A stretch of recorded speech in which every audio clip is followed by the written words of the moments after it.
Someone You Should Know. A program about people you know and even more that you don't. Hosted by Stuart Sachs, veteran, husband, father, and grandfather.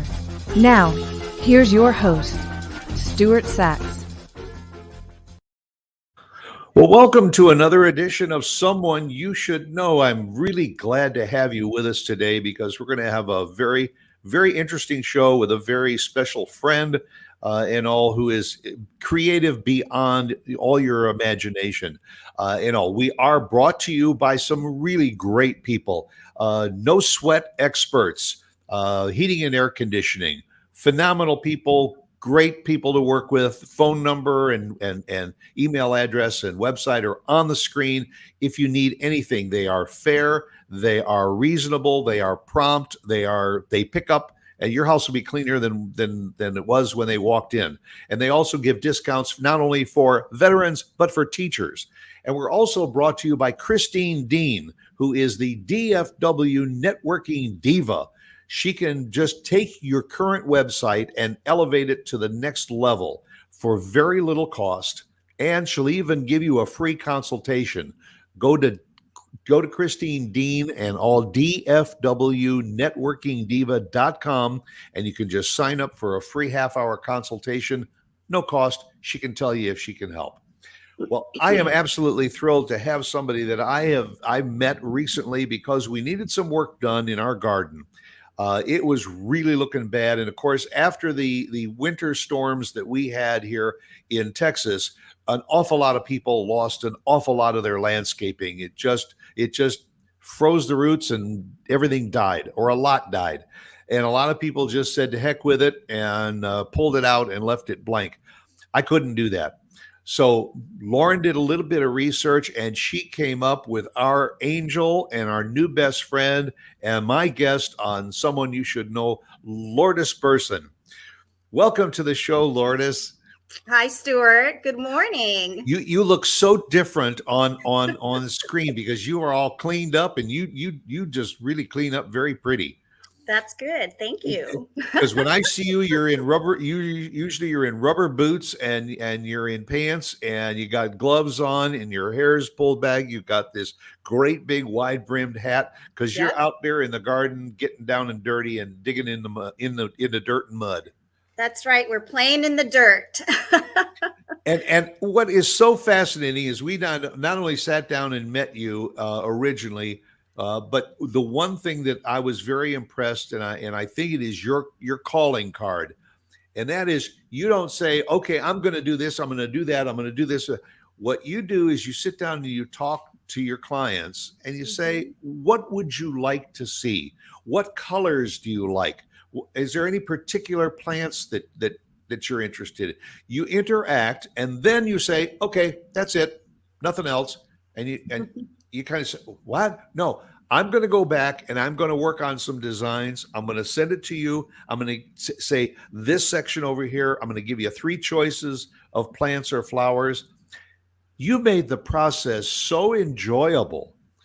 And I think that's probably the key to your success and the key to what you can do for your clients is because you take their yard, their garden, their landscaped area, and you make it your own.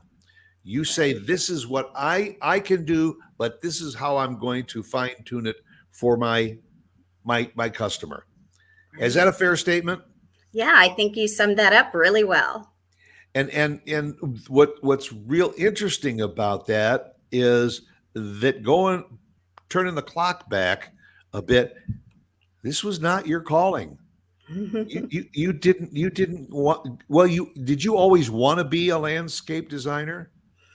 No, that wasn't what was in my original plan. I mean, design in various forms has always been threaded throughout my entire life and career. But how I arrived here is I was bridging my business acumen with a personal passion. And that's really how I arrived to what I've been doing lately. And you studied design in school, correct?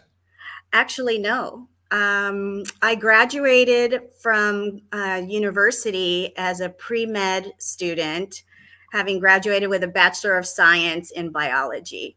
So very, Pre-med? very different. Yes. Holy boy, that's about as far from your current career as you can get. Yes. But, So, life takes you on a journey and you figure things out along the way. And sometimes you get off the main path and you find a new direction. what they say, sometimes you hit that fork in the road and you got to decide which way you're going to go. That's right. That's right. And unexpected things happen, but they're beautiful, unexpected things. But so you went you studied science and pre-med. That's interesting. But in our little discussions and everything, because I don't know how the conversation got into the fact that Lauren and I had been in the women's retail business for most of our career, for 40 years actually. And all you said, "Oh, yeah, I did that." So you said you spent some time in the fashion industry too, didn't you? Yes, and that was the first detour along the way. After college, I took a break year to prepare myself for the MCAT, test. That's a very difficult test. You only want to take it once. And then, but I started working in the process, and that's when I got into women's fashion. And it was just a retail store in the mall. It wasn't anything spectacular, but it was a fun place to work. And you got a discount on the clothes and you got to, have fun with all of that. And I found a passion in the sales and marketing aspect of that and moved up very quickly. And then when the time came to go to orientation, it was ophthalmology school that I wanted to go to. I started rethinking things because my heart was starting to pull me in a different direction. Yeah. So when you went into the women's retail, were you just in sales, or you mentioned a little marketing? Did you also get involved a little bit with interior store design and merchandising? Yes, absolutely. I think initially it was just sales, but as I started to grow with the organization, it gave me the opportunity to get involved with the merchandising in the stores, overseeing how the stores would look.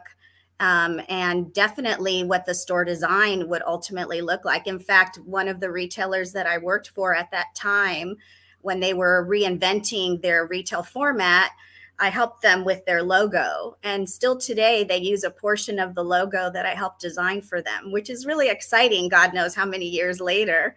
And then from women's retail, jumped into other retail and retail store design. And it's just been a phenomenal journey. So you said you went from women's fashion retail and all. What was the next jump? Where'd you go from there? Well, after doing women's retail, I was very involved in the marketing aspect. And the company that I worked for, Prom, high school prom was a big sales season. And I did a tremendous campaign for them, marketing, how we could drive the business. And after doing that, I felt that I kind of topped out where I could go with this organization. And I had started my own endeavor doing floral design and some clothing design. And I just felt it was time for me to embark in my own journey and try my own business. So I had my own business. It was called Designs by Lourdes. And I did some fashion clothing design, and those times jewelry design. I sold things in consignment stores, sold to friends and family, referrals, and just did that for about 8 years, doing my own thing. And I decided to join a girlfriend to a job fair back when job fairs were a way you found a job. That's so different these days, right? And it was only to accompany her. I wasn't there looking for a job because I was happy doing what I was doing. But there was this one company there that the people were so vibrant and had tremendous energy and excitement. I mean, they stood out over every other company that was there. And I had to go check it out. And so it was a telecommunications, selling cellular phones. And so when I inquired about it, I said, I'll give you my resume. They were looking for people with retail sales, marketing background, because they were going to be launching a retail channel, something that didn't exist at the time. And I said, I'm not really looking, but I'll give you a resume. And 8 interviews later, and trying to debate whether I wanted to even pursue a different career path, I took the job because I was just intrigued to get on the ground floor of something new and see where that could go. And that's really where I spent the bulk of my career, was in the telecommunications industry. And at that time, it was very entrepreneurial. You could do just about everything. So it was really, really a great experience. All right, so and we're talking several years ago and all, when telephones, that was what we call the wireless area. Now it's called, mobility, whatever. Mhm. But it was really the start of the wireless phones and that kind of connection. You worked in sales there, but you worked in marketing, and then again, when you started out, you said you started doing some designing of clothing. You did some designing of floral arrangements and everything. It seems to me that way back then you had that bug for looking at something and saying, I could do so much more with that. That I can design it to make it much more attractive.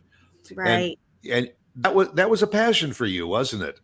Undoubtedly so. I mean, I did that in my personal life, and, along the way would help family and friends with things in their gardens or in their homes. And, it was just something I really enjoyed doing. I never at that time thought about it as a business endeavor. It was more just something I enjoyed doing, and probably more for myself than for anybody. But yes, it really was. And I'm a very visual person, and doing things like this gives you instant gratification. You see the end result of what you do, you see the impact that it has on yourself and on others, and that's extremely gratifying. And so you started fixing up the interiors of some of the stores where you were working, but then again you took another kind of a detour within the wireless industry. Mhm. You moved up the ladder pretty quickly, didn't you? I think I would say yes to that. It's was it that the industry, excuse me, is very fast paced and dynamic. And if you couldn't keep up, you were out. And you had to be able to continuously reinvent yourself. You had to continuously be able to flex with where the business was going. I think we went through, gosh, probably 5 or 6 mergers and acquisitions and changes in the company and direction and brand and all of those things. And it was very exciting all along. It wasn't always easy. And certainly with any kind of a corporate job, you have your ups and downs and points of frustration. But at the end of the day, you made some tremendous partnerships, lifelong friends, and you love what you did. And at the end of that telecommunications journey, I had the privilege for 13 years to design the retail store portfolio for AT&T, one of the largest companies in the world. And that's a pretty significant role in hindsight when you think about it. Not bad for a pre-med student. I know, right? Oh my goodness. It's so crazy when I But tell that journey. the, that's one of the qualities that Lauren and I saw in you, is that you're, the mind is always clicking. Mhm. You're always in go mode, and I can see where someone, thankfully, within AT&T said this girl has got some great potential in designing, not only on a local level, but to help with store design. And I Mhm. know it's no easy task, Yeah. because I've known several people that have worked at the corporate end. My daughter, I think I may have mentioned to you, works with United Airlines, and she was working with a team over the last few years that was redesigning the airport gate experience, Oh, to wow. increase that experience for people that were sitting there waiting to board their flights. And it was just amazing the things that she and her team came up with, for not for everywhere from toddlers to seniors to enjoy that experience before they got on their flight. Yeah. And I think that that's what I sensed that you were doing. And we're not talking on a small scale either, because you did it what, for the flagship store Mhm. of AT&T Mobility in Chicago. That's right. I think that's my most proudest project. The one that, every person who's in design has a signature moment, and that definitely was mine. It was a tremendous project, a highly collaborative endeavor. I don't think we ever had such a broad team working on a project, and just so many aspects of what we did there were brand new, things we'd never done before, had to really rethink the entire experience. But I still, to this day, remember the moment that we stood at the entrance of that store on the interior. We hadn't unveiled the windows yet. We were kind of taking it in ourselves and just sitting there going, wow, look what we did. And look how amazing this is. And as we started to rip the paper, because when you're building a new store, sometimes you put paper on the windows because you don't want to give over what you're doing inside, create interest, right? Yeah, Get people sometimes talking. you put a little hole in the paper so people walking by can kind of peek in to see what's going on. Exactly. And I remember we stepped outside and started unveiling the windows, and people passing by on Michigan Avenue going, what is this? And the one thing you always heard was, is this a new Apple store? And, Apple is an incredible marketing machine, and their stores are immaculate, incredible properties. And to have heard that was a compliment on its own, but we also wanted to stand out on our own and Sure. show that we were something different. And so that was an amazing moment in my career, a definite highlight to have. Most people don't get opportunities like that, to do a project of that scale on such a prestigious piece of real estate. It's Absolutely. incredible. Yeah. Now, then, was that idea and concept that you brought to reality on Michigan Avenue in Chicago, was that then recreated in other cities? No, this is a one and only store. However, we did take elements out of that store and scale them so that they could, one, be affordable, because retail, every penny you Right. spend, you want an ROI on. Your capital budgets are tight.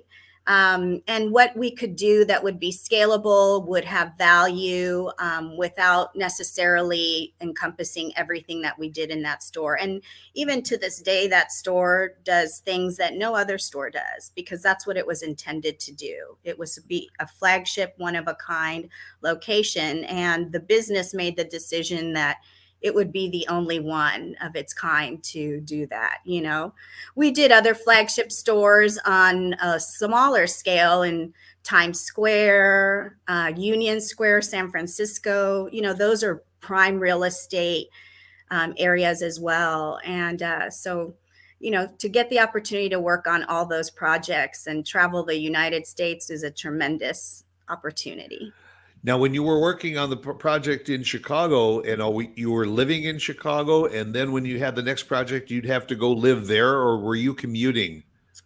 It was always commuting, but I will tell you, the hotel folks got to know us so well that they thought we were living there. The best part was when maybe I shouldn't say this, but you'd go to the bar at the end of the day because you really could use a cocktail, right? After a long day, and the Right. bartender would know already what you wanted, because you were there so often, right? So Well, you it had to was, coast your success, that's right. That's right. So, people would ask me over my career, where do you live? And I would say American Airlines, Right. Yes. because there was a tremendous amount of travel for this project, whether you were traveling to the site of the project or you were traveling to a business partner because you were mocking things up or building whatever fixtures, or you needed to test out merchandising strategies, or what was the furniture going to look like. And we have,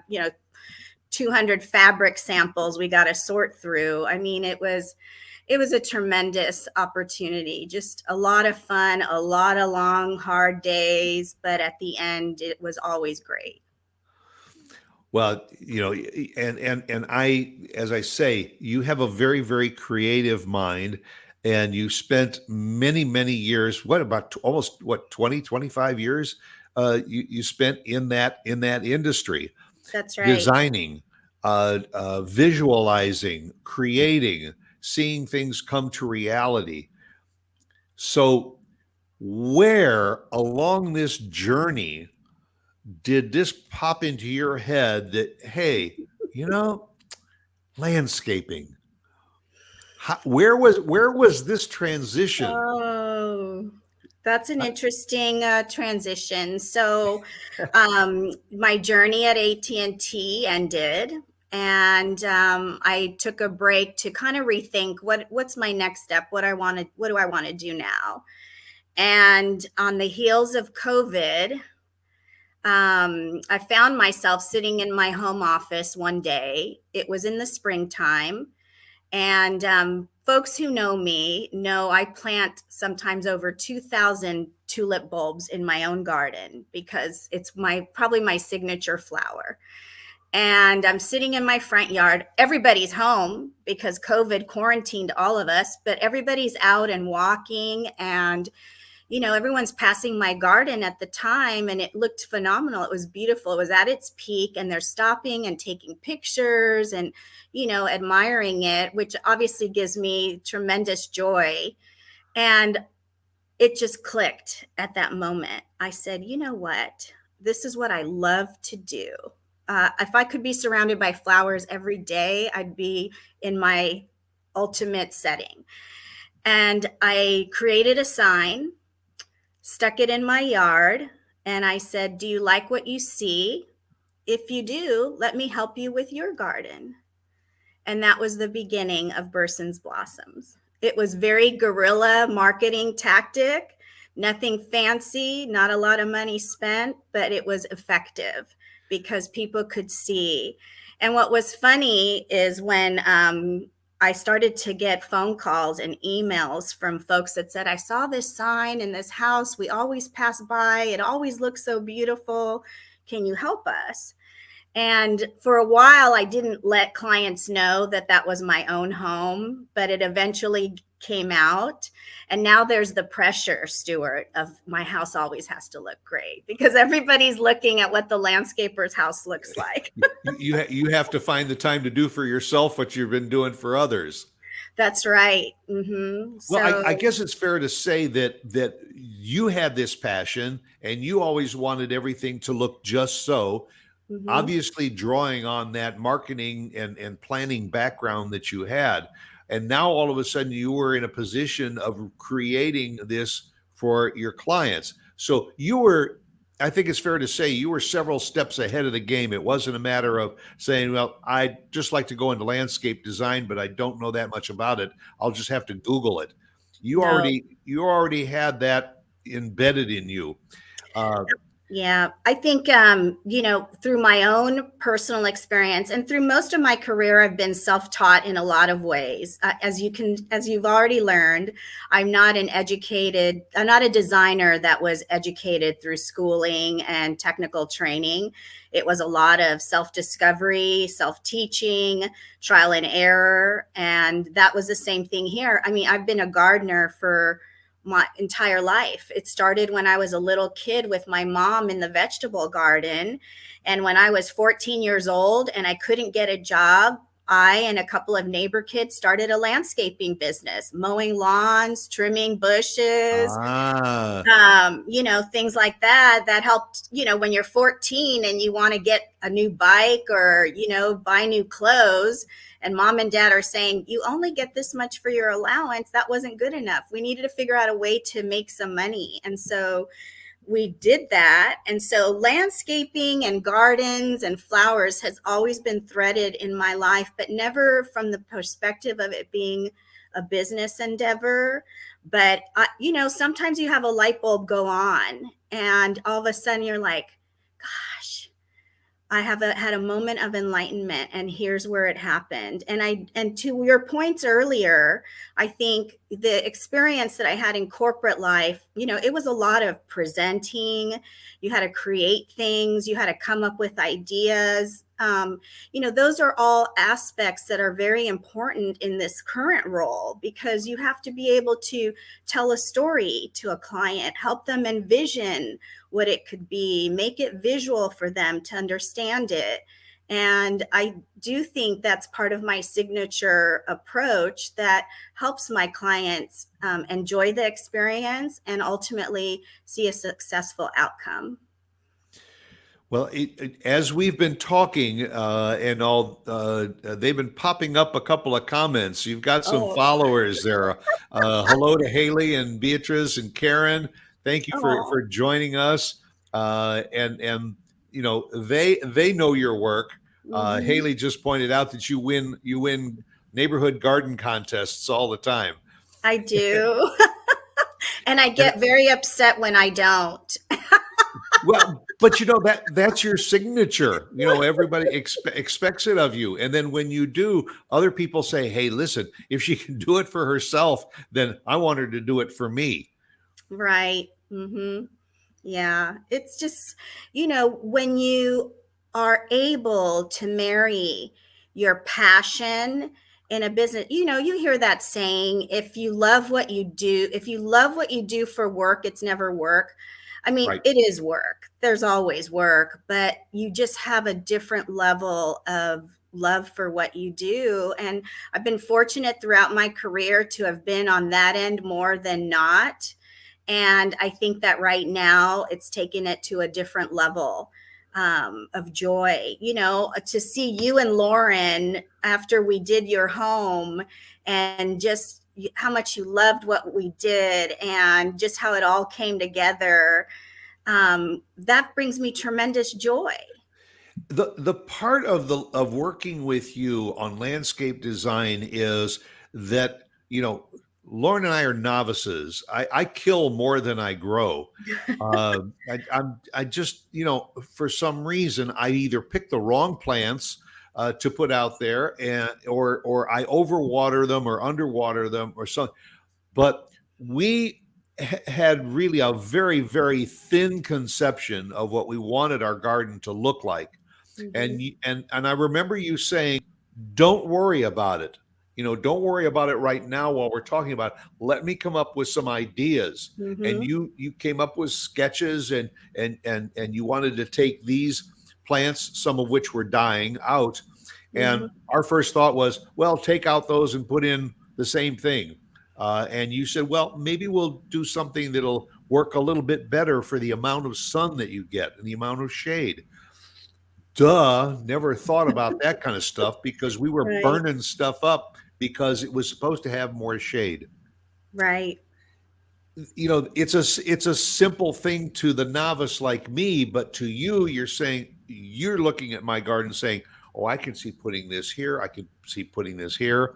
And then you send us choices. That's always fun because nobody wants to say, "Okay, you say I'm going to put this here." And people say, "Okay, I like that," or "Okay, if that's what you say."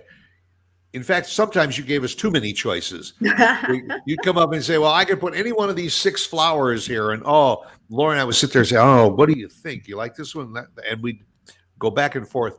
But to come Mhm. up with a design that works, uh, is that basically the way you like to start? Meet the client, look at the area, and then do you immediately start to see something in that area that you want to start working on?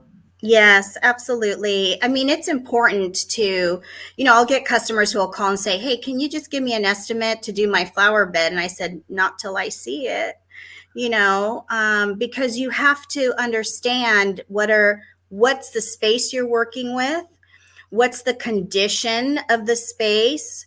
I meet with clients at certain times of the day to see when the sun hits their garden.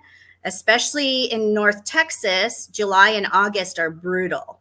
And if you're getting the sun is hitting your garden in July and August primarily, then that's how I have to plant it. It's, plants that can handle 108-degree heat index at 99 degrees all day long.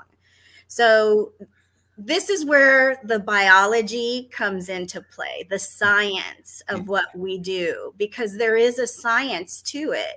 And this is the strategic aspect of what you do. Sure, there's so many beautiful plants and beautiful flowers, but if they're not put in the right place, under the right conditions, they're not going to thrive. And then you've just got what I call a hot mess. And you're working with colorations, size. We were concerned that we didn't want to get plants that were gonna get overgrown.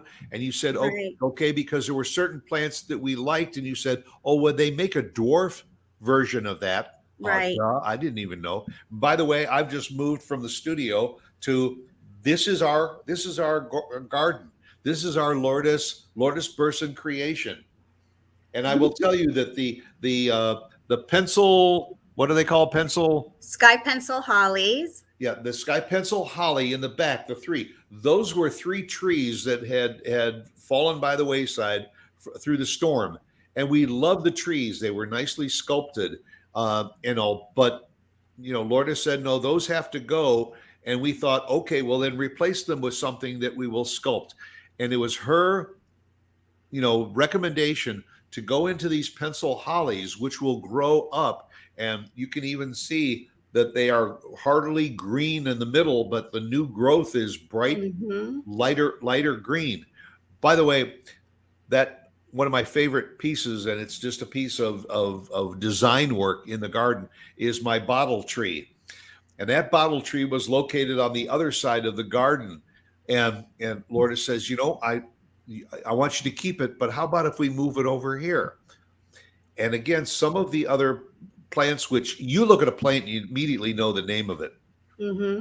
And I don't. But for instance, if you see over my shoulder, some of those plants are green and some of them have some colorations of red in them. And again, that was Lourdes's idea to bring in a little bit of color design. We also had some planters, and you can see the two planters that she said, well, what are you going to do with those planters? Well, we were going to put them just on the concrete and put a couple of flowers in them. She said, let me do something. And she put a combination of flowers in there, and it's absolutely, inviting. And this is not a large backyard that we have, but we so enjoy going out and sitting there and just seeing this design. And this is the kind of thing that you can do. You have a friend, Monica, and who just chimed in, and she says she is a Picasso of the garden. and you know what? I can relate to that because and I'm glad she used the word Picasso, because you are an artist, and you are taking a blank canvas and you are painting that canvas. And the interesting thing is that just like the people that walk past your house and see you putting in all those tulips, you're creating artwork that other people are going to see. And so you want to make sure that you are creating something that is really going to wow people. Right. And I think that that's what all of us want when we want to recreate the garden. If you've got a green thumb and you can do it yourself, fine. But I contend that most of us have a very rough idea of maybe what we'd like, but it may not always be the best thing. Because I learned, we learned so much from you about watering, about fertilizing, about caring for these plants, about making sure that you add a little extra water over here, or you even helped us setting our sprinkler system. Well, yeah, let's do 5 minutes a day, 3 days a week, and all. But in the beginning, add a little bit of. You don't think of that stuff. You just go out and say, "Oh, go over to the grocery store and pick up some flowers and just pop them in the ground." Right. It doesn't work that way. And I got to tell you, and I'm gonna say it right to her face because she's on the screen. I think you are extremely fairly priced. Uh, but probably the number one aspect of working with Lourdes is she's on site. She is not the kind of person that just takes the orders, fills out a sketch and says, "Here's what I'm going to do," and sends a crew out to do it. You are there digging in the dirt. You're working with your crew, and you're saying, "No, move that over about 6 inches," and all. And you know, and you're not afraid to do that, and I love that Mm-hmm. because Yeah. again, you're the artist, you're the creator, and Yeah. I'm a recipient of that artwork.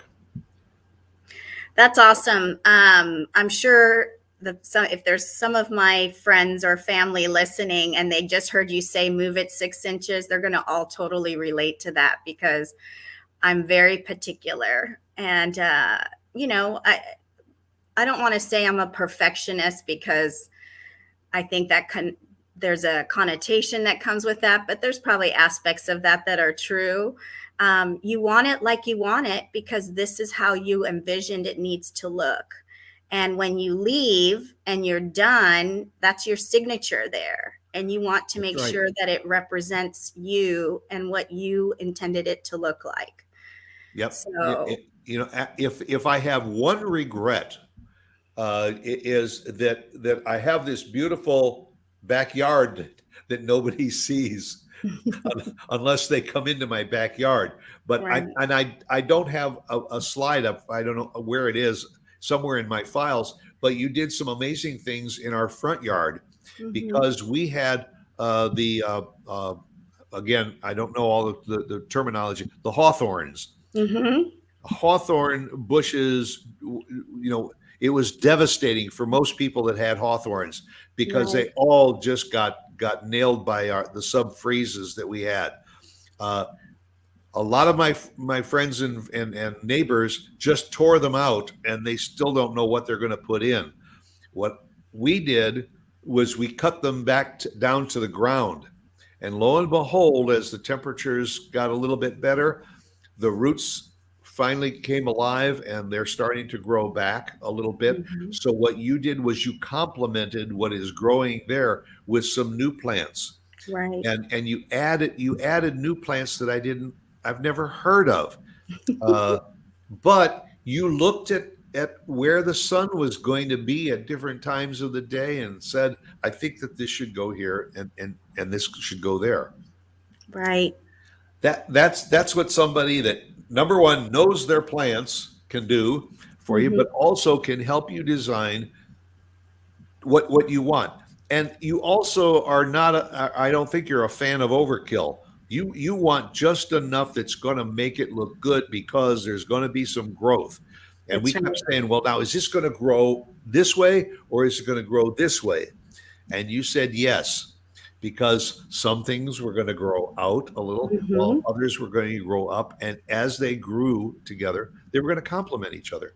That's right. That's right. That's Now, exactly right. now when you get a call, I mean, are you doing what other kind of design services are you doing? Are you doing like area, gardens around pools, front yards, you know, walkways? Right. Just, I mean, anything goes. You know, we definitely can cover a variety of things. Most of what we do is rejuvenation. People who, you know, the winter storm, certainly folks had damage to their gardens. But even before the winter storm, you know, folks have overgrown gardens. They've neglected their garden and things just don't look good. People have moved into a new home, don't like what was there before. They're putting in a pool and their whole backyard's torn up. I mean, all of those things are things that we do. I think that we fit a niche with our clients. We're definitely residential. We're not doing any commercial at this time, but we help the person who can't spend a lot of time in their garden, which is most of our customers. Everybody wants something that's low maintenance, which you can't have a low maintenance garden completely. And I think I told you and Lauren this, right? Right. There's still things you have to do. A beautiful garden if you want color and flowers, you have to tend to it. So trying to weigh out a customer's desires and expectations with what they can handle once you're done with the work that you do is something that is a critical component of the discussion that we have with our clients. But yeah, this year, it's been a lot of rejuvenation because of the damage that has happened with clients' yards. We've had to take a lot of things out that didn't make it. You were very fortunate when you cut your Indian hawthorns that they're coming back. I had 32 of those in my garden. I cut almost all of them down, and many of them are not going to make it, and I've taken them out, and some I've left to see what they do. I'm always experimenting in my garden. If you were to look at my backyard, everyone says, "Oh my God, your backyard must be so pristine and beautiful." Well, there's parts of it that are, and parts of it that are just a lot's going on there because I'm always testing new plants, seeing how they do. That's how I educate myself and can. It's a work in progress. Yeah, and can speak to a client from real experience on what happens with plants and how you take care of them and what have you. So my yard is also an experiment in the backyard, not the front yard, but in the backyard.